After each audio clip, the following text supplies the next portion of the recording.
Hi, everybody, and welcome to the DogCo Secrets podcast. My name is Michelle Kline. I am your host, and I am also the founder of DogCo Launch, where pet care companies come to grow and scale. Really excited for this episode because I am going to get to have a chance to deep dive with Dan Reitman, owner of Dan's Pet Care up in Long Island, New York. And we are going to talk about, I don't even know how to frame this. We are going to talk about a Facebook post that Dan made in my Facebook group. Let's jump right into that. That really set the pet care world alight. So, Dan, would you mind catching people up on who you are and kind of how this conversation came to be? Absolutely. First of all, thank you so much for having me on.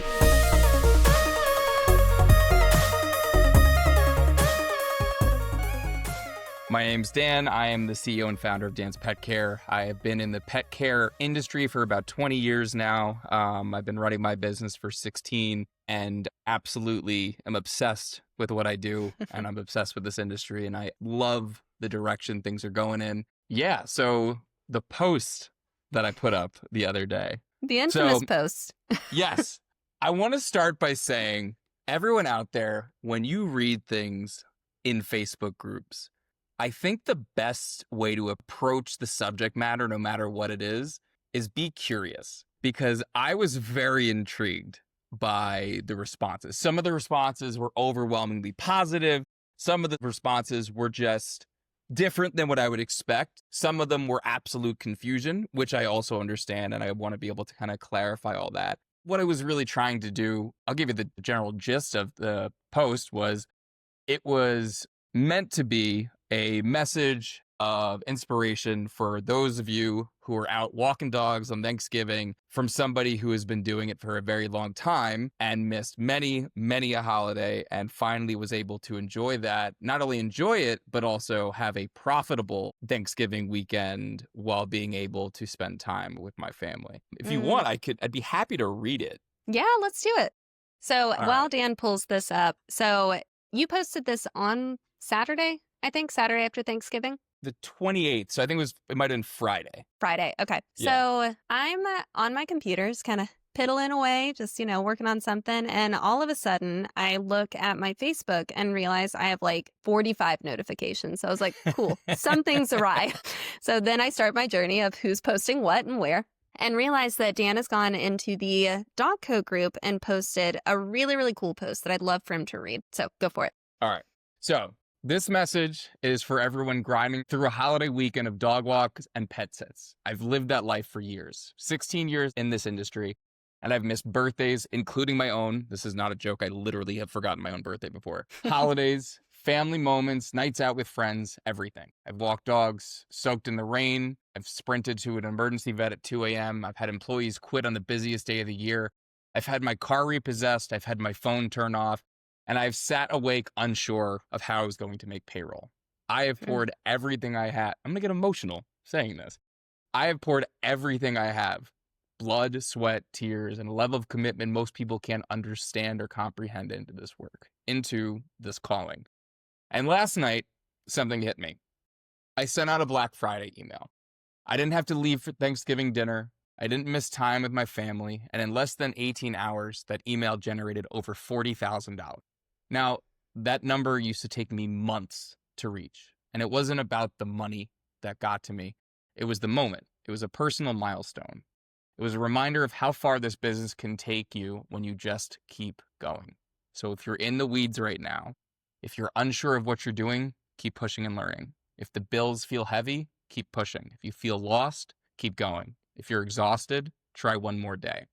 This business rewards the ones who love it so much they could feel it in their bones.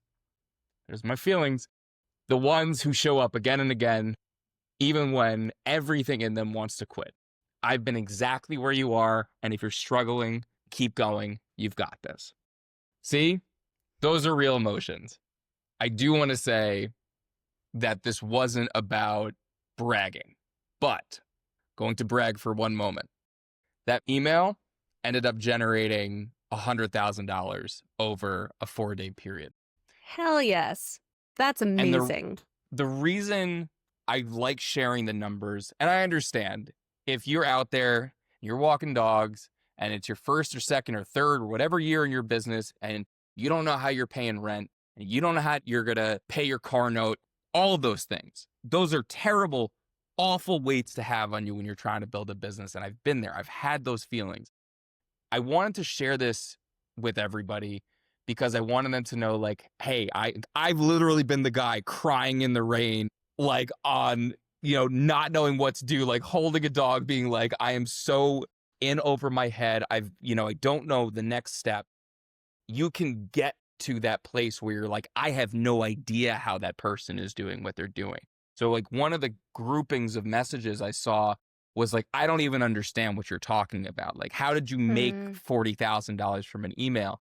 And for me, as someone who's not selling things, it's, I want people to know, like, this is something that it's not a magic email. Like everyone's like, what's in the email? What's in the email? I'm going to give everyone a massive clue and hint on how you can do all these things really well. It's this little company called ChatGPT, and I use it for everything. Even what is written here. I'm not a good writer. What I did was I took my thoughts and I wrote my thoughts out, and then I had ChatGPT help me actually formulate this. Did the same thing with the email. So again, there was a number of people who didn't understand it, and it really boils down to, this was a Black Friday sale that we were launching for our daycare facility. So it was primarily daycare, boarding, and training revenue. But the idea was, look, you're in the thick of it now. You have two options.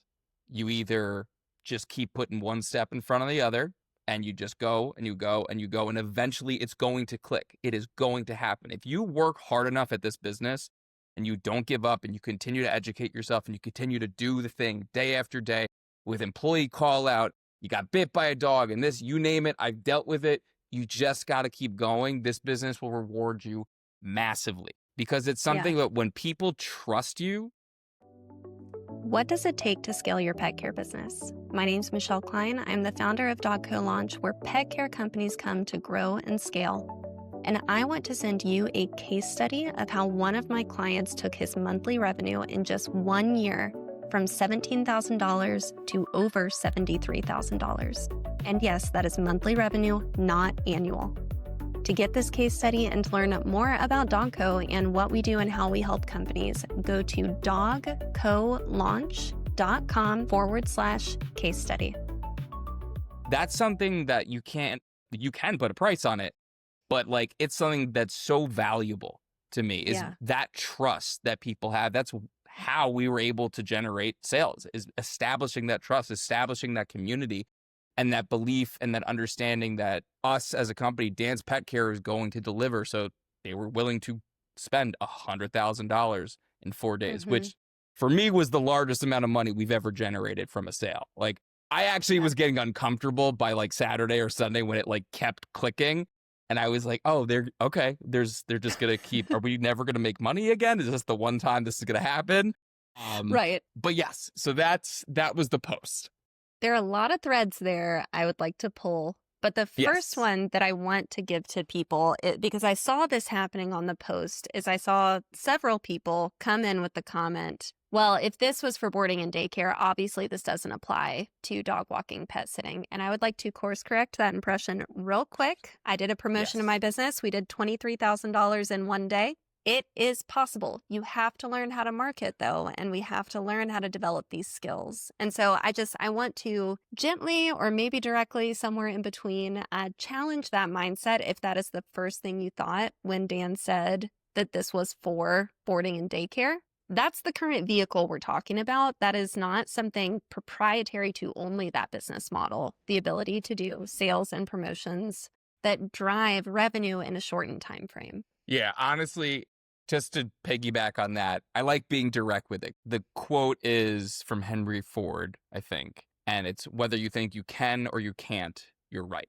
So when people have that mindset of like, oh, they did this, I can't do this. You and I have both done it. Like there's nothing special or magic that we're doing. We're not, recreating the wheel. We're doing things that millions and millions of business owners utilize in terms of marketing techniques and different strategies and different tools. It's not something that's going to happen overnight. It's not something that is going to be easy to get to.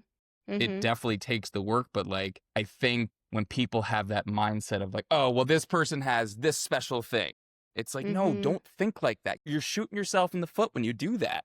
It always Right. breaks my heart when I see that because, like, I was kicked out of college twice. I was in rehab when I was 16. I was arrested a bunch of times before I was 20. Like, I was a problem child. I was not somebody who was on track to build a multi-million-dollar business. I also built a company in the tech space that I sold. I ran a nonprofit organization. Like, I was not that guy. I wasn't the guy who was like winning academic awards or anything like that. But I found the things that I loved, and I don't have a healthy balance when it comes to it because I'm obsessed. I'm obsessed Mm-hmm. with what I do. I love it so much. And you have to. I think like whatever it is, obviously like having a healthy balance is important for some people, depending what your goals are. You know what I mean? Like Mm-hmm. I want to build something massive. Like my goal is to build something huge, and it's not going to happen by, having a healthy work-life balance. Like, and there's nothing wrong with wanting those things. Like everyone in whatever industry they're in, but this industry specifically, if you want to be a solo pet sitter and you just want to do that, or you just want to focus on just cats, I just want to walk French bulldogs, you could have that niche business. Like it's for sure possible. You just got to have that, like that love has to be there. Yeah. And I think that determination of figuring out how, more so than getting stuck in this loop of, is it even possible? Like, let's assume it is, and let's ask the question of how could we make it happen? And then it's like, is that a sacrifice or a trade-off I'm willing to make? That's at least the way I like to look at it. 100%. I do not have as nearly healthy of a perspective when it comes to that stuff. I'm always like, we're just going to do it till we figure it out. And then I'm like, oh no, my wife's going to kill me because I haven't come home yet. But no, it is important to weigh those things out for sure. So, a conversation you and I had, which loops back into, I think, some of the impression of things that were happening with that post. A conversation you and I had over Facebook Messenger probably a year ago now. I had shared with you a mission that I have for our industry is to help people reframe marketing and sales and to learn these skills and also to move past some deep resistance that I feel in our industry, especially when it comes to sales. I'd love your Yes. thoughts on that. I know you see it as well. Where do you think that comes from? And yeah. So, in terms of where it comes from, I think this industry attracts a couple of different groups of people. You get people who, this is more in recent years, you get people who see dollar signs who are good at business and they Mm, see the idea and they see like, oh, this is a viable market where I could generate a real serious income. hmm So you've got those people and they don't have as much of the compassion, the love, the care that, it's not that they don't love animals, but it's, you need that extra oomph. So they don't have that. Then you also have the people who come in and they have the biggest hearts in the world. This was me in the beginning. Giant bleeding heart. The things I would have done for my clients, and I still do for my clients. Like in the beginning, I was picking people's kids up from camp. I had a client hire me once to give their mother eye drops. I'm like, do you know how pissed your mom would be if they knew that you hired the dog? I mean, like, I worked as a vet assistant for years, but like, I'm not a medical professional by any means. But the whole thing of having that love, that compassion, I didn't know how to run a business at all. I mm, knew two things: how to maintain eye contact while having a conversation, and I knew how to care for animals. Everything, mm, managing people, SOPs, contracts, none of that stuff. And every now and then you get that third group who is the combo of both of those things. And so hmm everyone fits into one of these three categories in my mind. And you can hmm the goal is obviously to get to the middle category, right? Is to Yeah. find that. And so one of the things that I always teach my staff is sales isn't a dirty word. Mm-mm. Sales is only a dirty word if you're selling something that you don't believe in or that doesn't deliver on what you're promising, right?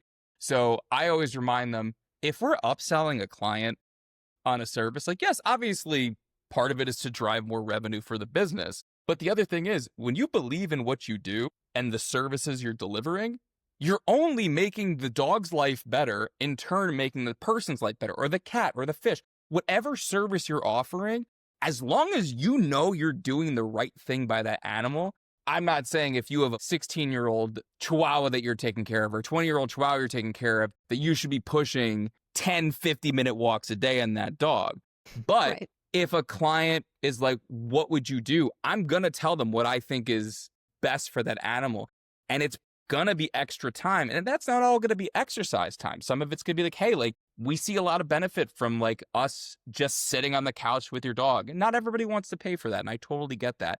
But when you're pushing something that you believe in, it doesn't feel like sales. You're getting someone to do something that at the end of the day is good for their animal. And it's good for their, and I think that's something that everybody needs to kind of come to terms with is like, look, unless you don't believe in what you're selling, you should be all about sales, because like what we do, we make animals' lives better. That's what I look at as an industry. Like our job is, it's a group of beings that can't defend themselves, really. They can't call a dog walker. So Right. it's our job to be able to do those things. It's our job to be able to advocate on their behalf. It's the same thing in like the rescue world and all the crazy stuff that goes on there. Like the people who care are the ones who are doing it. It's so important to disconnect that yucky feeling of sales being this horrible thing. It's your business. Of course you should want to sell. Of course you, and there's nothing wrong with educating people, because that's what the sales process is. It's education. It's you're finding out what's the information that you're missing to be able to make this decision, right? Like what am I not giving you that's helping you make this choice? And if it's not the information, then it's the price point. And so like maybe there's there's different things you can do, which is why we did this package sale. Because I do one huge sale every year because I want to give people an opportunity who are maybe looking to save a little bit more money. They don't want to spend as much money. So we do a very special group of offerings for our Black Friday sale. And that's why it does well. But like you can be good at caring for animals and a good business owner that is comfortable and confident doing sales. It doesn't take away from the compassion and the care. If anything, I feel like it builds on it. And at the end of the day, I tell this to all my staff, the more revenue we bring in, the more money you bring in for the company, the more that we can do financially, the more we can do as a business. We can do more community outreach stuff. We could do more rescue work. We can do, there's just so much more that can be accomplished with a larger budget. And like, I think I've never understood, I understand the idea of people not liking sales. Cause like you think of like, oh, like the used car salesman. I mean, at the end of the day, sales, people are trying to make a living too. You know what I mean? Like, it's hard to like begrudge these people. They're grinded, they're doing their hustle, whatever it is. But like, there has to be a disconnect from that feeling of like, I don't want to be salesy like that, or I don't want, it's like, that's fine. If you don't want to do that, it's going to impede your ability to grow. Yeah. And I think it is so important to acknowledge many people say they want the end game. Like we want financial stability. I want to make great money, but then have a lot of resistance to the pathway and the skills that I think are required to get there. And I think that's when we're dealing with non-reality. Financial stability means we learn how to sell and we learn how to run this in a way that generates consistent revenue and all of these things.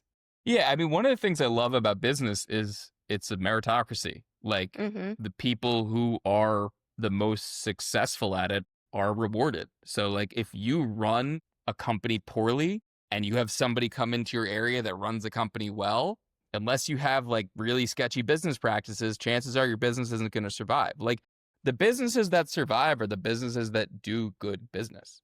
You know what I mean? Like Amazon's not Amazon because they treat their customers poorly. Amazon is Amazon because they make your life the most convenient. That's another thing I actually want to throw out there, just remind everybody, like, yes, Jeff Bezos is Jeff Bezos now, but 30 years ago, he was a dude with an idea. And I'm not saying compare yourself to Jeff Bezos, but companies start with one person. These things start with an idea and they can become something massive and incredible and anything beyond what you ever could have imagined. And like, you got to have that mindset and like, you got to have that faith in yourself and that belief in yourself. I think I was lucky enough to have started so young that I was young, naive, and arrogant and was like, oh, I'm Mark Zuckerberg. Like, I'm for sure going to figure out the next Facebook. I'm still working on it. But you got to have that confidence in yourself. And if you don't, you got to look at like everything you've done to get to where you are, right? You've survived 100% of the things that you have dealt with for the entirety of your life, all the things you've dealt with your business, every problem you've encountered, you've gotten through it and you're here and you've learned those lessons and you keep going. I want to see more confidence in people with this stuff. Like, it's like, you're good at taking care of the animals. That's the hardest part of the job. Like, if you get that part right, everything else you could Google. Yeah. Yeah. Are you on the Hermosi train? I know that feels like a left Of course field I'm question. on the Hermosi train. All right. Perfect. So I flew out to work with this team back in July, which I think I told you about. And I was having a conversation with Alex where he looked at me and said, "Where the heck," let's keep this PG, "is your conviction?" And I swear to you, I felt like my feet melted into the floor because one, it was just an intimidating moment. But two, it was a big conviction moment for me, because it's like, I do believe in what I do. And there's this disconnect that he was sensing of how I was talking about it in that moment. And I think it is that confidence piece. One thing I've tried to intentionally talk to clients more about is I really think that some of this aversion that happens around sales is because it's wildly vulnerable to stand in front of someone and say, "I want you to believe in me with your money," which I hold really highly and really valuable, and you do as well. And I am asking for a transaction. I'm asking you to give that to me, out of the belief of what I do. I think there's a vulnerability there that is very hard for people to lean into. I also think, again, it goes back to who's attracted to this industry, right? Like, I've seen it where a ton of my staff work in the space because they don't want to be interacting with people as much, right? So if you're somebody who runs the business and you have that, it's tough because you have to make that decision of all right, is this a fear I want to overcome? Perfect example is I failed a class in college because I wouldn't read something out loud that I wrote or something like that. And then years later, I got to speak to a bunch of the incoming freshmen at Boston University. I've done a bunch of really cool speaking gigs through the nonprofit work.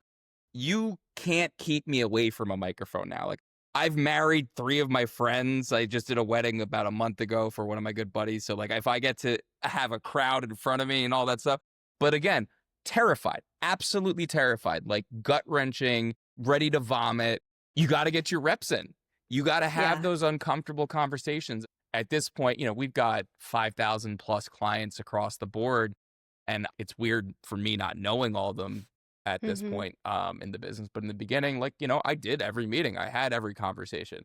And there's times you come in and people are super engaging and it's a great conversation. And there's other times you come in and people are super skeptical. I had people ask me for my social security number. I was like, I'm not giving you that. I'm like, I'll give you everything about my business, but I'm not. Yeah. They're like, we want to run a background check on you. I'm like, we run our own background checks on our team members here. But yeah, you name it. I've dealt with weird interactions, but again, it's getting those reps in. It's believing in what you've built. Nobody starts a business because they're like, I want to have a really easy life and I want things to be really simple. Eventually, yes, you could have a wonderful, amazing life if you build things the right way. But man, not easy building something big. And you know, everyone out there, no matter if you are just starting out, your year 2, year 5, year 10, it's hard. But if you don't believe in it, how are you going to get your staff to believe in it? If your staff don't believe in it, they're not going to sell it. That conviction is so important to have. Yeah. And I think also for anybody listening that maybe struggles with perfectionism, struggles with, I feel like I can't have the conviction until it's perfect. I would encourage you to try to reframe that a bit and to look at truly how much you have done, you have grown, and to have the conviction and the trust in yourself to continue improving. And I think that's really what matters is, do I trust that I'm going to continue showing up and improving, and I'll figure out how to do it even if I'm not there yet. And you can have conviction and trust in that, even if every single tiny little detail isn't perfect yet. One line that sticks out, I can't remember who said it to me, but done is better than perfect. You just, sometimes you just got to put the work out there and you could build on it. But it's so true because I spent years trying to perfect this thing or that thing. And it's just you end up shooting yourself in the foot. You don't learn from it. Yeah. You don't learn by hiding it from the world, whatever it is that you're trying to perfect. The way things get better is feedback. For me, one of my biggest growth and development experiences as a leader, as a manager, was when I started to truly ask for honest feedback about how I was as a leader, to the point where they were very honest. And I was like, okay, I have feelings and they're very hurt right now. But, I don't need to know like what I'm good at. You need to know, where can I grow and develop? Like putting yourself out there. There's so many different ways that we can put ourselves out there to develop this confidence and do that stuff. There's also so many great tools that you can use. We actually started using ChatGPT, something that we've kind of tweaked for doing sales training and for client meeting training, where they can verbally converse with it, ask it questions. So we could have it where it's like act as a difficult client, act as a happy client, act as this. So they're actually getting the reps in of talking directly to somebody and having that experience. That's 10 out of 10. That's amazing. I love that. I am filing that one away. I would just encourage people listening, though. There's a difference between being out of integrity and being confident that you're going to figure something out. I would encourage you, I think sometimes you feel like maybe you're here and this is audio. So you feel like you're in it's not perfect, so I can't sell it. It is good, and good is good. Okay, Dan. So one of the biggest things that people put under the post was they wanted more of the pathway. And as you and I have talked about, the sale itself is a reflection of so much more. Yes. But let's say a company, this podcast will air in January, so fresh year, fresh start. Let's say a company is looking ahead to Black Friday 2026, and they would like to be able to do a promotion with a successful outcome. How would you encourage they approach this year? All right. So, couple of things. You need to have the right systems in place, right? So we've definitely built out a bigger tech stack than we used to have. Like we're in the process right now. I'm sure you guys have heard me talking about our software for years now. We're still in the process of working on that. What we've built out is pieces that make a machine work. So you want to have a really solid form builder for capturing information. You want to have a really solid offer. You mentioned Hormozy before. This is money models, but I highly recommend, if you want like a very straightforward step-by-step way to generate leads and really appealing offers, Alex Hormozy stuff. His books are basically free. I think they're like $10.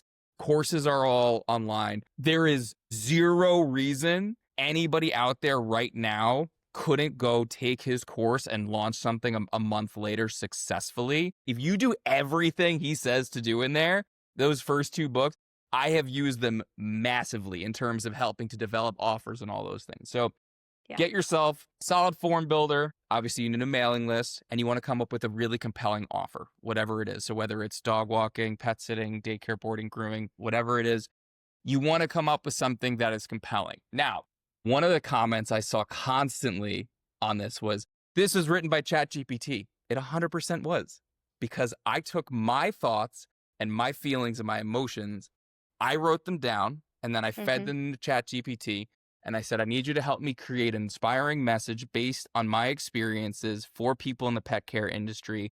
Boom, boom, boom, boom, boom. It was me. These were my thoughts, feelings, and emotions, but you got to think about it like ChatGPT is there to help you. It's the same thing with writing emails. Here's a cheat code that I use. I put in to my instructions for sales and marketing. I need you to act as though you are Alex Hormozy and Gary Vaynerchuk. I have that literally in my custom things. First, I go through and I troubleshoot with ChatGPT about my offer, right? Does it financially make sense for us as a company? Like, can we afford to give this big of a discount? You don't want to charge, $100 for a walk, and then all of a sudden you're running a special New Year's sale and you're doing $1 for a walk, and then you have no revenue for the rest of the year. You don't want to cannibalize your revenue.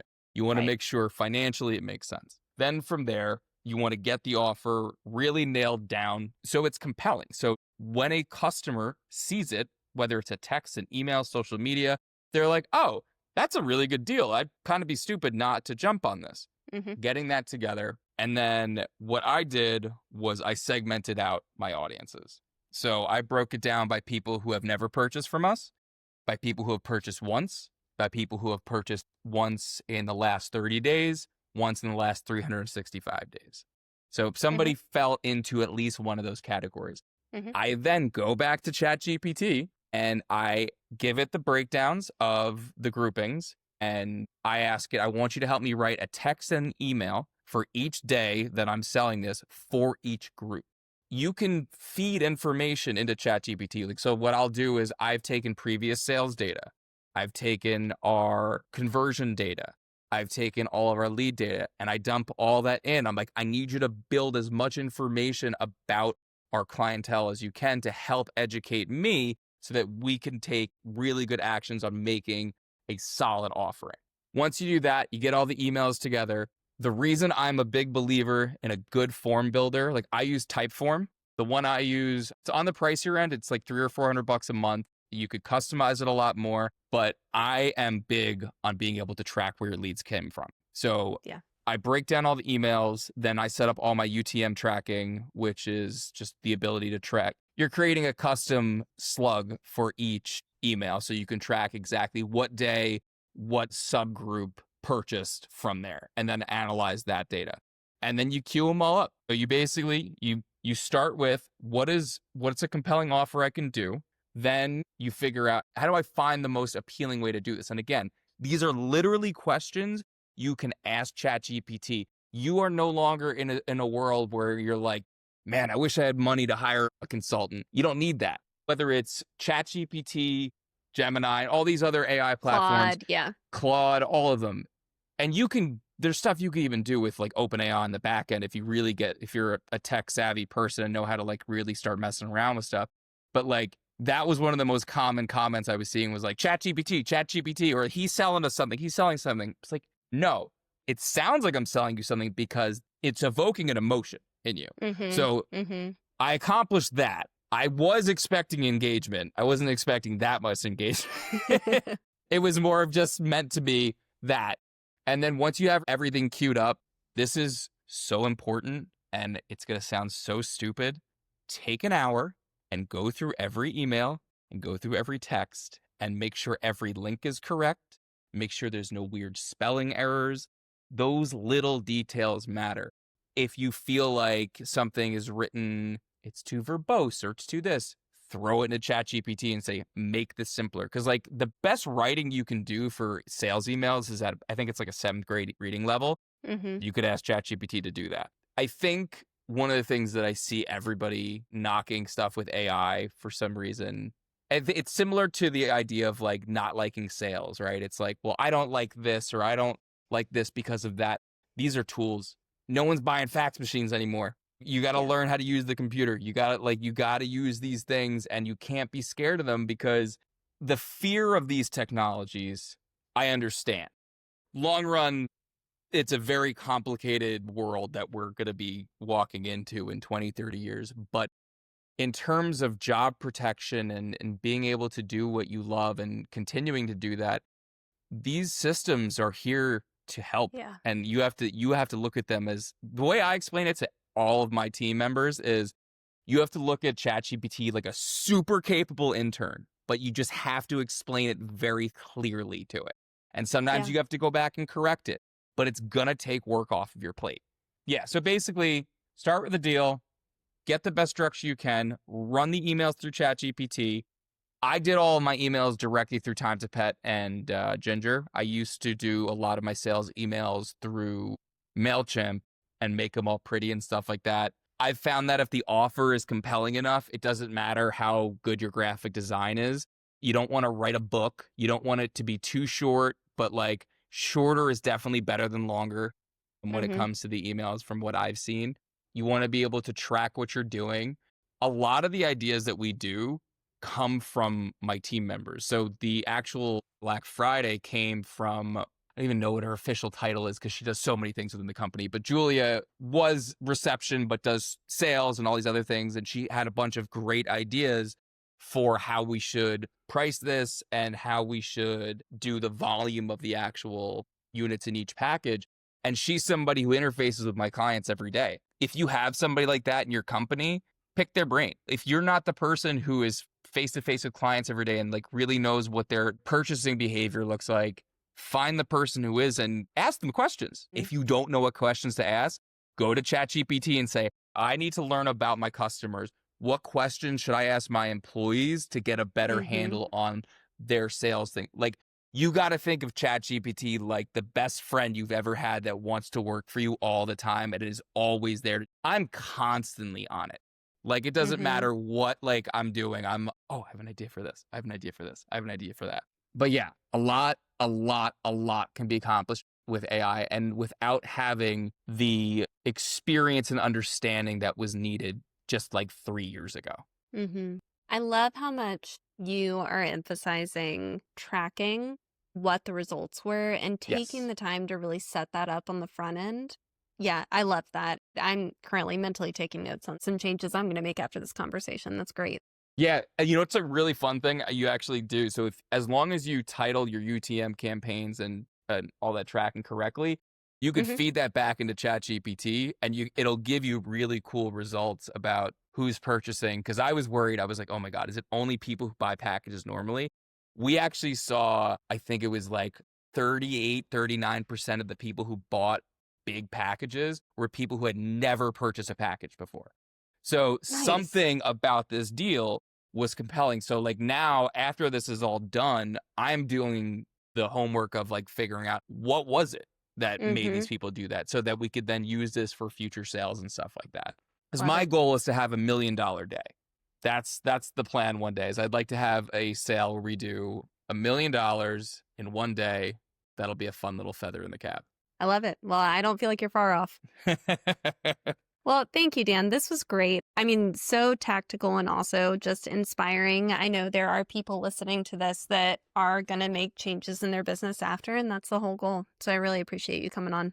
I am always happy to chat. One, thank you for having me on, Michelle. These are always fun. I do want to say to everyone listening, if you see a post from me and it's like this, I'm not trying to sell you anything. I'm just trying to offer some words of advice or words of wisdom. And the people that are trying to sell you things most likely are able to help you, like Michelle, like Doug. There's a lot of really good people in our space right now who are doing really good work that when I first started, there was very few people. I worked with, oh my God, I'm blanking on her name. She's been in the industry forever. She has a ton of books.